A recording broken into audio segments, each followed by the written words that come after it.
ખાસ કરીને ગુજરાતની અંદર જે સફેદ દૂધનો જે કાળો બજાર ચાલતી હતી એ કાળા બજારને ઉજાગર કરવા માટે હનુમાન ખીજડીયાથી જે દૂધ ભરી અને અરવલ્લી બાયર તરફ જે જતું હતું ત્યાં ખાસ કરીને વડિયા જે છે ગામ ત્યાં એક ટેન્કર જે જતું હતું એનો ફોટોગ્રાફ અમારા દ્વારા લેવામાં આવ્યો હતો ત્યારે અમારી ઉપર હુમલાનો પ્રયાસ કરવામાં આવ્યો હતો અને અમારી ઉપર જીવલેણ હુમલો કરવામાં આવ્યો હતો તેને લઈને આજે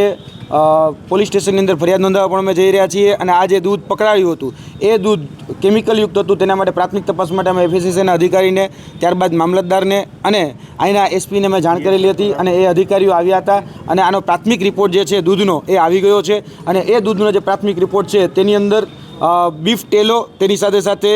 લાડ તેની સાથે સાથે ડિટર્જન્ટ તેની સાથે સાથે યુરિયા જેવા અલગ અલગ કેમિકલોના માધ્યમથી આ દૂધ બનાવવામાં આવતું હતું અને 10,000 લીટરનું જે ટેન્કર જે હનુમાન ખીજડીયાથી લઈ અને બાયર સુધી ઠલવવા જતું હતું તેનો અમે પર્દાફાશ કર્યો છે.